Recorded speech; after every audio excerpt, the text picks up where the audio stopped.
Ете, време е да говориме за успесите на нашите спортисти, за нашите пливачи, триатлонци, за момчињата кои што се светла точка во оваа наше малку сурово секојдневие, во кое ние навистина подзабораваме дека треба да се радуваме на нашите спортисти, на нивните успеси кои што имаат само 2-13 години, но сепак поместуваат граници. Чести задоволство ми е ова утро да ги поздравам моите утрински гости, Сергеј Арнаудовски и Виктор Чадиновски од пливачкиот клуб Октопод, кои што се пливачи, спортисти, триатлонци и момчиња кои навистина докажуваат дека нема пречка која може да ги спречи. Ви благодарам што ова утро, не знам дали бевте на тренинг или подоцна ќе одите на тренинг?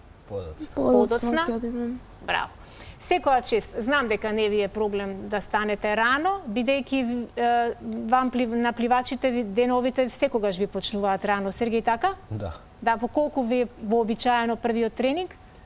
Па сега немаме тренинзи наутро, но кога ги имавме некогаш од 6:30 или од 7 и во зависност од тренингот некогаш го имаме сат, некогаш го имаме 2 сати. Да. Но дисциплината е клучна работа за да се занимаваш со спорт, особено со еден ваков спорт каде што стотинките ти ја определуваат судбината, нели Виктор? Да, така. Од кога пливаш ти? Па ја пливам од 2018 од септември. И од тоа беше многу долг пат, но многу интересно исто така. Зошто го одбра баш пливањето? Имаше некоја посебна желба, пасија кон пливањето? Па секогаш сум ја сакал водата и кога сме оделе на одмор, секогаш се бањев искрено. Интересно ми беше да пливам. Да. Затоа. Да. Кај Сергеј некако ти пливањето го доби во семејно наследство, така нели, благодарение на твојот татко кој што се занимава со пливање, кој што е тренер и кој што е човек кој верувам дека сосема природно ти ја наметна љубовта кон пливањето, ти навистина успеваш да ги поместиш границите и да поставиш огромни резултати не само тука во македонски рамки, туку и во Хрватска, бидејќи ти имаш двојно државјанство и си и македонски и хрватски државјанин и таму важиш за национален триатлон првак, така нели? Да. Да. Како успеваш да бидеш и тука и таму истовремено и тука и таму да ја следиш пливачката сцена? Па секако не е лесно. Таму конкуренцијата е многу поголема и потешко е да... Таму има море, башка ние немаме море, го имаме само Вардар и Охрид го имаме. Па се снаоѓам така што исто така тренирам и таму, колку што тренирам и тука, за да се прилагодам и да видам до каде ми е конкуренцијата, како во пливањето, така и во триатлонот. Ете, минатата година успев да бидам првак на Хрватска, како што рековте, но не би го успел тоа, мислам, ако не ги имав тие тренинзи кај нив, зашто сепак треба да се знае како тие работат, што е поразлично од кај нас, да знам и јас на што да ставам фокус повеќе. Да, ние гледаме видеа, инаку те моламе заеднички вака да си ги коментираме што гледаме сега. Ова видео е сега од преварот во Патија. Ова ми беше пред една недела. Тука, за жал, не освоив да освојам награда, бев 4-ти. Па и 4-то место воопшто не е малку. Во голема е, верувам, извонредна конкуренција, така нели? Кога станува збор за триатлон, еве гледаме комбинација на трчање, велосипедизам и пливање. Триатлонот е исклучиво тешка дисциплина, која што се состои од овие 3 спортски дисциплини. За прв пат се случила во Калифорнија во 1970 година, барем од она што јас истражував, а како спортска дисциплина во Олимписките игри е воведена од 2000 година па наваму, значи цели 23 години. Имаме ли амбиции, Виктор, на повисоко ниво да се представиме, бидејќи и ти имаш големи искуства во триатлонот? Да, прв пат кога бев на триатлон многу тешко беше за прв пат и страшно дали ќе сгрешам патот, тоа. А и многу тешко вонредно. Така, кога возиш можеш да го заборавиш патот. Што најтешко паѓа? Верувам вам како на пливачи, може би најлесно ви доаѓа пливањето и самата вода ќе те освежи некако, ќе те врати во живот, Сергеј, така? Да. Но трчаш, возиш велосипед, па пливаш или како тоа му доаѓа? Ајде вака опиши ми како изгледа целиот тој процес. Па најпрвен пливаме. Сега во Скопје на надпреварот не можевме на море или езеро, него на базен пливавме, па после тоа излеговме и веднаш се качивме на велосипед и почнавме да возиме. Колку 375 метри пливаме, 10 километри возиме и 2,5 километри трчаме. Какви се очекувани ефекти за време на... Има ли такви кои се откажуваат? Има ли спортисти на кои навистина ова им е малку комплицирано? Има, да. Секогаш се јавува болка, може да се грчеви, може често има болка во слезината. Тоа е најчесто заради уморот и најчесто се добива оваа болка на трчањето, зашто сепак кога возиш точак, седиш. Не стоиш, не трчаш. А кога ќе дојде веќе трчањето, целото тело ти работи, и рацете и нозете, па затоа најчесто тука е болката. Кризата, да. Виктор, предпоставувам дека многу и тренинзи бара целата оваа дисциплина, спортска дисциплина, триатлон и дуатлонот, кој се состои од што се состои дуатлонот? Од можно е пливање и трчање. Пливање. Од точак и трчање. Точак и трчање, да. Но еве ние фокусот го ставаме на триатлонот. Колку тренинзи имате пред подготовки со велосипед, со трчање? Тоа паралелно се прави или се прави посебно? Па ја не вежбам со триатлонците, туку јас само со мојот тренер на базентот вежбам само пливање. Па затоа мене ми е толку тешко триатлонот да го одржам, затоа што немам толку кондиција со точак и во трчање. Да, но верувам дека и посебен точак, посебен велосипед бара оваа дисциплина, така нели? Да, затоа што секојдневниот велосипед нема рачки каде што можеш да ги ставиш рацете за да си поаеродинамичен. Аеродинамичноста е многу битна во возењето точак, затоа што така многу помалку можеш да се... Еве го и Виктор, гледаме и фотографии заеднички, фотографии ваши од Виктор, ќе ни помогнеш ти вака да ги искоментираме овие фотографии што беа? Па ова е првата фотографија што беше кога прв пат завршив со триатлонот. Кога бев цел црвен, искрено тогаш бев многу изморен. А други се од Сергеј кога имам победено на триатлон. Так. Оваа година забележавте многу важни настани, многу големи настани, каде што навистина ги подобривте вашите резултати од претходната година. Виктор, кажи ми на што си посебно горд во достигнувањата оваа година? Па, имам за две нешта што сум највеќе горд. Првото е освојувањето на двете државни првенства што беа на зимското и на ова летното што беше претходната недела. И исто така што можам да успеам на триатлонскиот надпревар што можев да издржам. Одлично. Еве, ова си претпоставувам оваа година или не, претходно? Ова пред 2 години можна да биде. Пред 2 години. Или една, да. Имате ли двајцата, претпоставувам, имате соба со вашите трофеи, со вашите медали кои што ги има многу досега, нели? За жал ја немам трофеи, но постигнувам за трофеи, ама имам многу медали. Да, верувам дека ќе има многу, па и медаљата е трофеј, јас така ја доживувам. Сергеј? Да, исто така. И јас немам пехар, ама затоа имам многу медали и дипломи. Кај спортистите една од најпрвите карактеристики која што ќе ја забележиш е дека кај нив е духот толку на едно високо ниво, спортскиот дух за желбата за да создаваат убави нешта и никогаш кај нив не е приоритетно материјалот. Дали некогаш ви било важно на некој надпревар, дали ќе има парична награда или дали ќе имате нешто добиено во финансиска смисла или ви е битен само моментот дека успеав и ова да го направам? Виктор? Па искрено дека кога пливаме најчесто тешко е така да се подржиш што има конкуренција и кога ќе завршиш и гледаш дека пред нив се завршил, искрено среќен ќе бидеш. Ма цел надпревар постигнувам само за трофеј, но на крај не можам.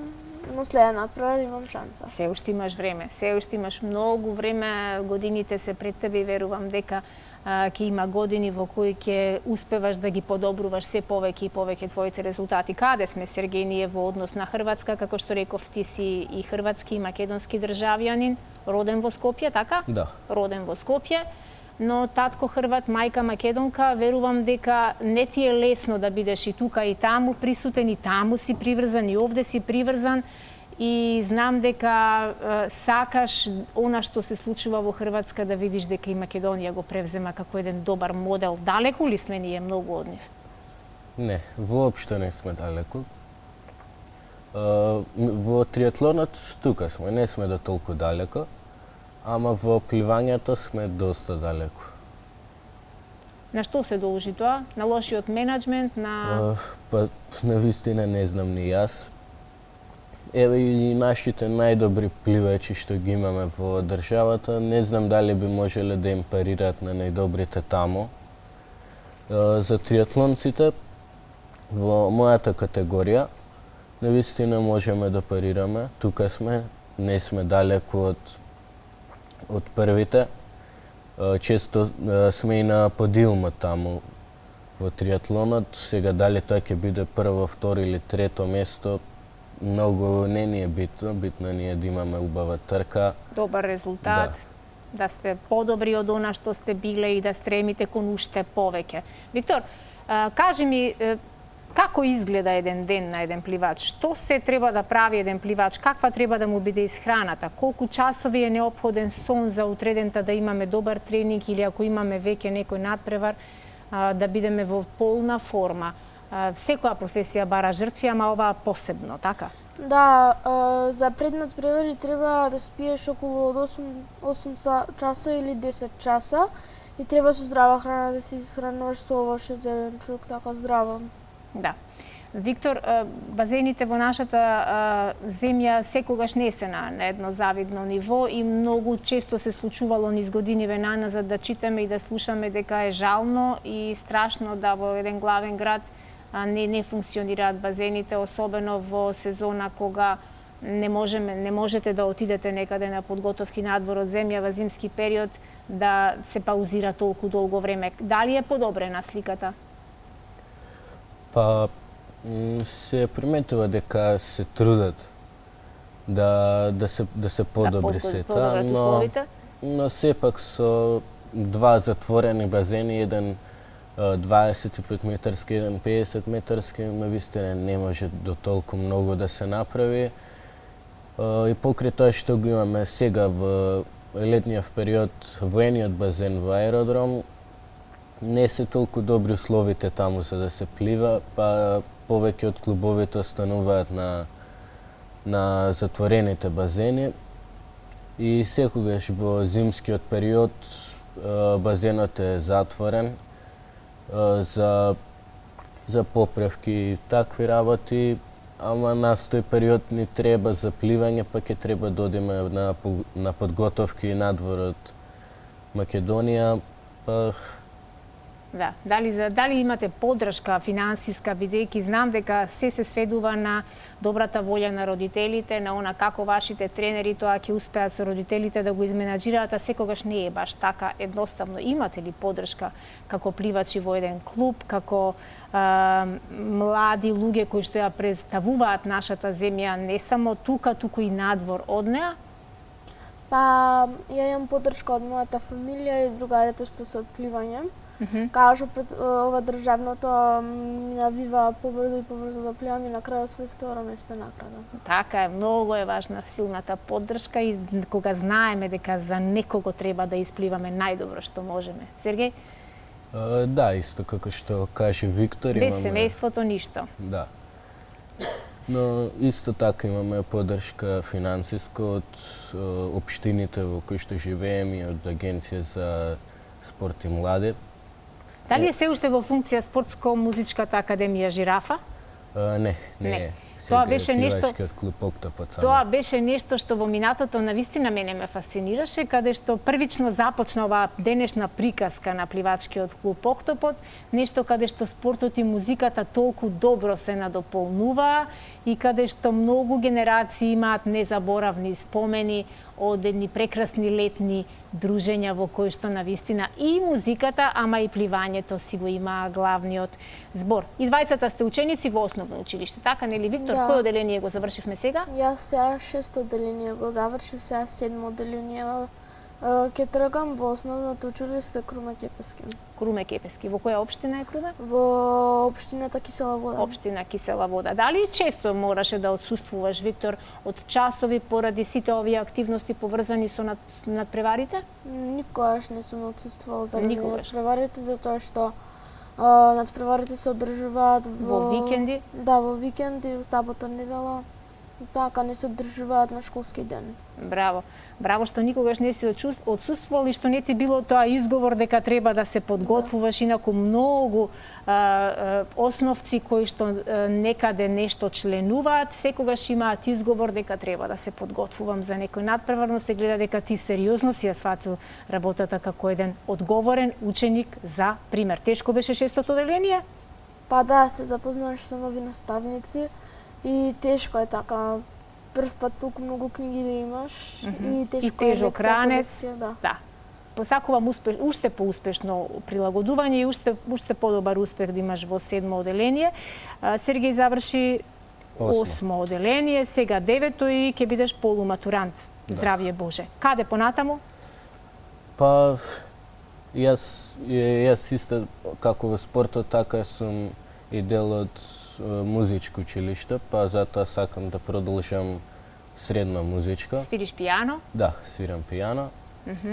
И тоа ми е сега во план.